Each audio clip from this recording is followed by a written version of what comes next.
l'instant fiction. Fañch-Arfloc était forgeron à Plumilio. Comme c'était un artisan modèle, il avait toujours plus de travail qu'il n'en pouvait exécuter. Le forgeron et l'encou de Dominique Camus. C'est ainsi qu'une certaine veille de Noël, il dit à sa femme après le souper. Il faudra que tu ailles seul à la messe de minuit avec les enfants.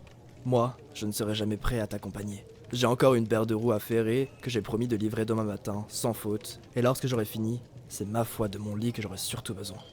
Tâche au moins que la cloche de l'élévation ne te trouve pas encore travaillant. Oh, à ce moment-là, j'aurai déjà la tête sur l'oreiller. Et sur ce, il retourna à son enclume, tandis que sa femme apprêtait les enfants et s'apprêtait elle-même pour se rendre au bourg, éloignée de près d'une lieue afin d'y entendre la messe. Le temps était clair et piquant avec un peu de givre. Quand la troupe s'ébranla, Fañch lui souhaita bien du plaisir. Nous prierons pour toi, mais souviens-toi, de ton côté, de ne pas dépasser l'heure sainte. Non, tu peux être tranquille.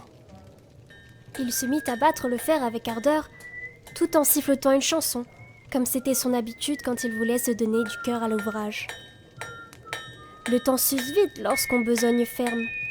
Fañch-Arfloc ne le sentit pas s'écouler.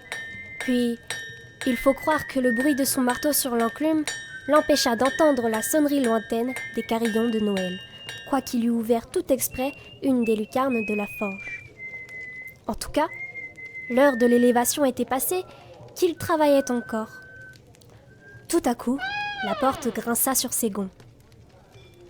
Étonné, Fañch-Arfloc demeura, le marteau suspendu, et regarda qui entrait. Salut. Et il dévisagea le visiteur, mais sans réussir à distinguer ses traits, que les larges bords rabattus d'un chapeau de feutre rejetaient dans l'ombre.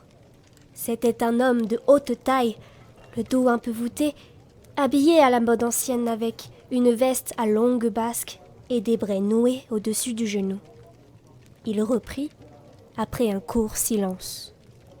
J'ai vu de la lumière chez vous et je suis entré, car j'ai le plus pressant besoin de vos services. Sapristi, vous tombez mal car j'ai encore à finir de ferrer cette roue et je ne veux pas, en bon chrétien, que la cloche de l'élévation me surprenne au travail. Il y a plus d'un quart d'heure que la cloche de l'élévation a tenté. Ce n'est pas du possible. Si fait. Ainsi que vous travaillez un peu plus, un peu moins, d'autant que ce n'est pas ce que j'ai à vous demander qui vous retardera beaucoup. Il ne s'agit que d'un clou arrivé. En parlant de la sorte, il exhiba une large faux dont il avait jusqu'alors caché le fer derrière ses épaules, ne laissant apercevoir que le manche, que Fañch-Arfloc avait, au premier aspect, pris pour un bâton. Voyez, elle s'ébranle un peu. Vous aurez vite fait de la consolider. Mon Dieu, oui. Si ce n'est que cela, je veux bien. L'homme s'exprimait d'ailleurs d'une voix impérieuse qui ne souffrait point de refus. Il posa lui-même le fer de la faux sur l'enclume. Mais il est emmanché à l'envers, votre outil. Le tranchant est en dehors. Quel est le maladroit qui a fait ce bel ouvrage ? Ne vous inquiétez pas de cela, il y a faux et faux. Laissez celle-ci comme elle est et contentez-vous de la bien fixer. À votre gré. Et, en un tour de main, il eut rivé un autre clou à la place de celui qui manquait. Maintenant, je vais vous payer. Oh, ça ne vaut pas qu'on en parle. Si, tout travail mérite salaire. Je ne vous donnerai pas d'argent, Fañch-Arfloc, mais ce qui a plus de prix que l'argent et que l'or, un bon avertissement. Allez vous coucher, pensez à votre faim et, lorsque votre femme rentrera, commandez-lui de retourner au bourg vous chercher un prêtre. Le travail que vous venez de faire pour moi est le dernier que vous ferez de votre vie. Kenavo. L'homme à la faux disparut. Déjà, Fañch-Arfloc sentait ses jambes se dérober sous lui. Il n'eut que la force de gagner son lit, où sa femme le trouva suant les angoisses de la mort. Retourne me chercher un prêtre. Au chant du coq, il rendit l'âme pour avoir forgé la faux de l'encou.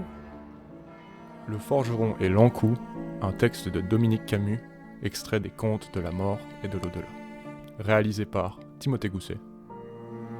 À la technique, Alan Miersman et Liotest. Sur une narration de Tiongvi Tao. Dans le rôle de l'encou, Alan Miersman. dans le rôle de Fañch-Arfloc, Romane Gouge. dans le rôle de la femme du forgeron, Isabelle Tissot. montage-mixage, Timothée Gousset. Une production du groupe ISTS R3.